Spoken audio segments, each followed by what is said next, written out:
Nous retournons à l'Assemblée nationale retrouver notre journaliste Pauline Buisson.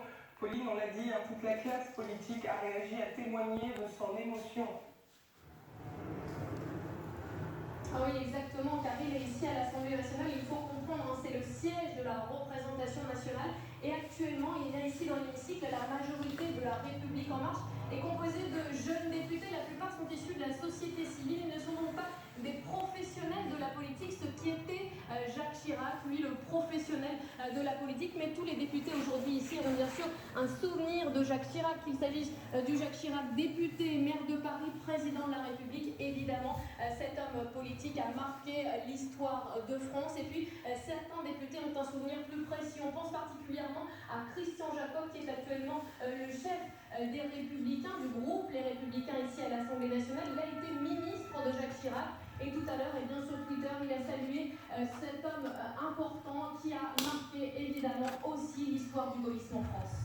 Merci Pauline Buisson. Vous souhaitiez ajouter quelque chose, une précision? Oui, Richard Ferrand, puisque Pauline est à l'Assemblée nationale. Richard Ferrand, le président de l'Assemblée nationale, a fait observer une minute de silence dans l'hémicycle, mais a aussi fait paraître un communiqué dans lequel il dit: Jacques Chirac fait désormais partie de l'histoire de France, une France à son image, fougueuse, complexe, parfois traversée de contradictions, toujours animée d'une inlassable passion républicaine. Mais non, je voulais pas qu'il y ait une remarque que j'étais là.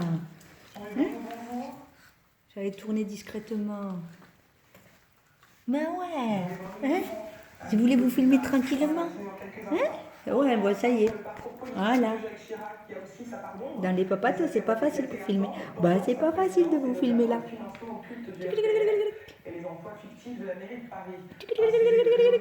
Crapouille. Ouais. C'est probablement l'épisode le plus spectaculaire des ennuis judiciaires de Jacques Chirac. La cassette mère, un enregistrement audio, dévoilé en septembre, Un bébé. plus d'un an après la mort de son auteur. On y voit Jean-Claude Méry, financier occulte du RPR, le parti de Jacques Chirac. Toi aussi. Se passe en 1986 Cassette. à Matignon. Ce jour-là, j'ai remis les 5 000 enfants en avoir directement sur le produit de la campagne de Chirac. Le promoteur immobilier indique qu'à minima, Jacques Chirac était au courant d'un financement occulte de son parti. Président de la République, au moment de la révélation de la cassette, il rejette en bloc ces accusations et met en scène son indignation. Quand je vois que l'on prétend que je suis allé dans le bureau d'un de mes collaborateurs pour assister à la remise par quelqu'un avec qui je n'ai jamais eu de relation personnelle d'une valise de billets, je vais vous dire, dans un premier temps, je suis stupéfait, et dans un deuxième temps, je suis profondément blessé.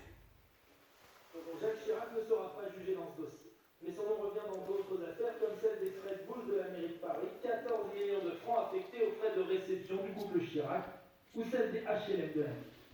Une seulement aboutira à une condamnation, le scandale des emplois fictifs de la mairie de Paris. Trop Cet employé Preston, il est parti où? Hein, Phoenix, il est parti où ton frère? Sous la banquette, il court. Il court, il court. Un bébé?